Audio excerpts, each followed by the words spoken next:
Buenos días y muchos besos a todos.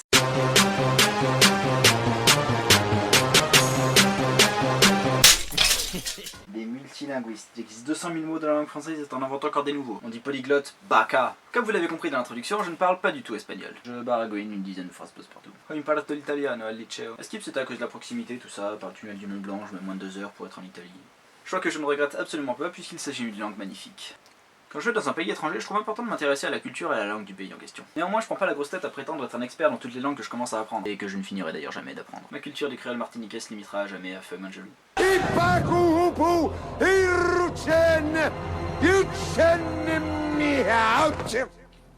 Latin? Who speaks Latin?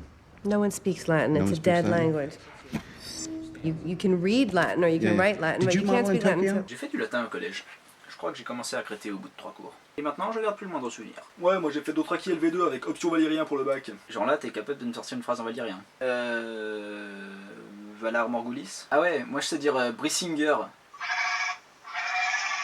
Bon, alors déjà, c'est de l'ancien langage des elfes et ça se prononcerait plutôt Brissinger. Fais-moi jaloux, tu sais même pas qu'en français un C et un A ça fait K et tu veux me donner des leçons d'ancien elfique? Pisse d'ameti. Ah désolé, c'est parce que j'ai de la famille en Roumanie, du coup je parle couramment roumain. Mais ta gueule, moi j'avais un arrière-arrière-grand-père espagnol, c'est pas pour ça que je balance des... La chica, es caliente, no? Comme ça sans raison.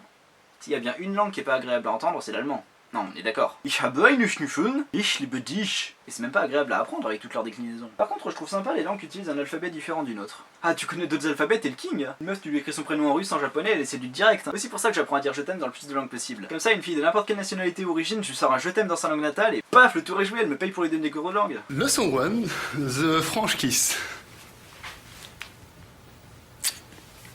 Tu viens d'où? Lettonie. Ah, il doit faire froid là-bas. Esmil ou Tevi. Oh, your French accent is so sexy. Grazie. Y a tout de même l'inconvénient de confondre les langues. Ça m'est arrivé une fois de commencer un oral italien par Hello. En vrai, c'est aussi dur pour nous de rouler les R que pour les étrangers de pas les rouler. Je suis encore en train de chercher l'utilité du fourche-langue. Je veux dire, c'est quand même plus classe d'apprendre à parler lion ou aigle que serpent. Bon, le blaireau toujours pas, hein. Désolé les poufs-souffles. Ça doit être compliqué à apprendre le Wookie. Je me demande si c'est pareil pour les Pokémon. Pikachu, Laisse, j'ai un cousin Pikachu, il m'a tout appris. Pikachu, Attends, t'as dit Pikachu ou Pikachu? Pikachu. Mais il articule pas aussi. Vous pensez être un pro en franglais? Eh bien, sachez que les mignons, eux, parlent franglais-talien-dien-espagnol. Un truc comme ça. En tout cas, un grand bravo à mes abonnés canadiens qui parlent aussi bien le français que l'anglais. Et Dieu sait que c'est pas facile pour tout le monde. Moi je sais parler toutes les langues, moi je sais parler les langues du monde entier. J'en savais rien, mais maintenant que tu le dis, c'est enfantin, ça va changer ma vie. Szczęśliwego Nowego Roku.